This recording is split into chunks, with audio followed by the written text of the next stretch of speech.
मैं फर्रुखाबाद हूँ।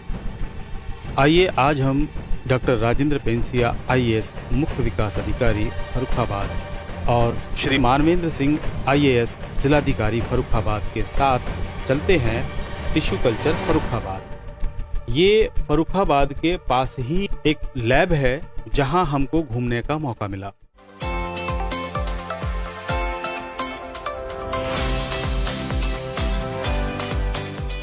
हमारे साथ थे लैब मैनेजर मिस्टर राहुल पाल। टिश्यू कल्चर की लैब में घुसते ही हमको दर्शन हुए तमाम छोटी छोटी शीशियों के, जिसको बाद में मिस्टर राहुल ने बताया कि इनको साफ करके सैनिटाइज करके इसी में ही टिश्यू कल्चर को विकसित किया जाता है। बोतल में टिश्यू कल्चर मीडिया डालने के बाद उसको अच्छी तरह से स्टरलाइज किया जाता है। ये सारा कितना लगना चाहिए और हार्मोन्स वगैरह सारा मेजरमेंट करने के बाद और मीडिया कंप्लीट होने के बाद हम लोग उधर इसको सर वहाँ से कंप्लीट करने के बाद उसको स्टरलाइज करते हैं।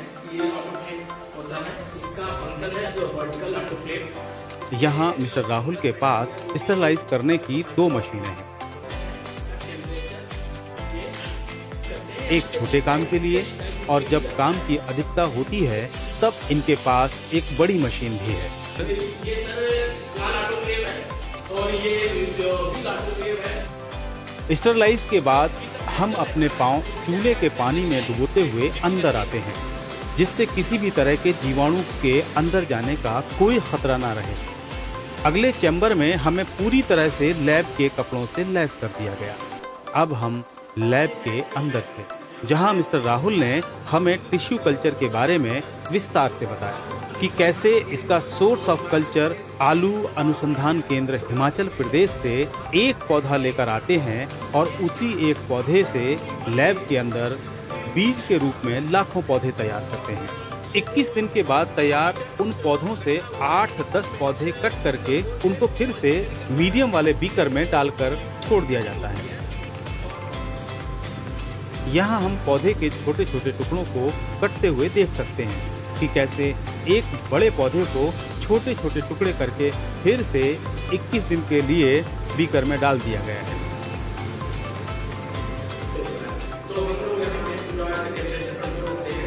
मिस्टर राहुल ने हमें ये भी बताया कि लैब में किस तरह से रोशनी, वातावरण और ह्यूमिडिटी को कंट्रोल किया जाता है। और इसकी जो ह्यूमिडिटी होती है मिस्टर राहुल बताते हैं कि 3 से 4 बार गीला पोछा लगाना ही पर्याप्त है। इससे इन्हें पूरी तरह से पौधे को पर्याप्त ह्यूमिडिटी मिल जाती है।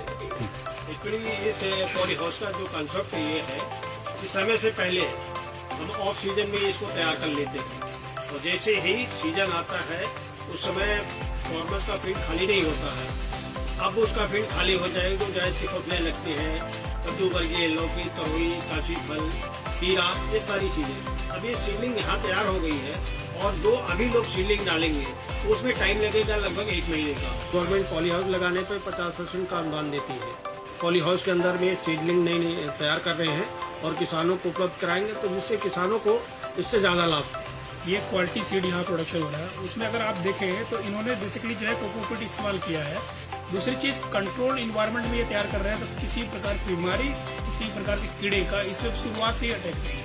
तो दोनों ही तरफ से हमको फायदा मिल रहा है। एक तो मतलब समय से पहले हम पौधों को तैयार कर ले रहे हैं और दूसरा हम हेल्दी पौधों को तैयार करने में सक्सेसफुल हो रहे हैं। उत्तर प्रदेश में इस चीज की बहुत रिक्वायरमेंट थी। जो पोटैटो सीड है वो मोस्टली बहुत इन्फेक्टेड हो चुका है, तो इसलिए अच्छे हेल्दी सीड की गवर्नमेंट से और जो भी हम लोग कर रहे हैं इसके सहायता से फार्मर को काफी बेनिफिट होगा। ये तोरई है सर, यहाँ हमें मिस्टर राहुल ने पॉली हाउस के अंदर एक छोटा पॉली हाउस और दिखाया, जहाँ पर स्पेशली कुछ पौधों के लिए एक्स्ट्रा ह्यूमिडिटी कंट्रोल करने के लिए काम में लाई जाती है। अभी तक हमने देखा कैसे लैब में पौधों को तैयार करके उनको बीज रूप में स्थापित किया गया। अब हम जो देख रहे हैं उन बीजों को विस्तृत रूप से कैसे जाली के नीचे प्रयोग के रूप में लगाया गया है। यहाँ पे लगाने का मकसद ये है कि जो हमारे छोटे महीन कीड़े होते हैं इस नेट में अंदर नहीं आ पाते हैं, जिसमें ट्रिप्स है, हॉपर्स है, जैसिड्स है, जो कि खास तौर से बीमारियां फैलाते हैं। 2 मंथ की भी ये नहीं हुई है, 1 मंथ 15 डेज के ये हुआ है। और इसमें इतनी जल्दी से आलू इस टाइप के डेवलप हो चुके हैं, ये आलू G0 स्टेज के कहलाते हैं। और फिर ये आलू जो है ओपन फील्ड के लिए लगने के लिए फार्मर के लिए रेडी है। अभी ये बीज है, ये 2 से 3 साल जब ओपन फील्ड में होगा उसके बाद ये फाउंडेशन बन बनेगा। टिश्यू कल्चर की सफलता को देखकर श्री मानवेंद्र सिंह IAS जिलाधिकारी फर्रुखाबाद निरीक्षण करने के लिए अपने आप को रोक ना सके और उन्होंने मिस्टर राहुल के साथ उनकी लैब का पूरी तरह से विस्तृत निरीक्षण किया।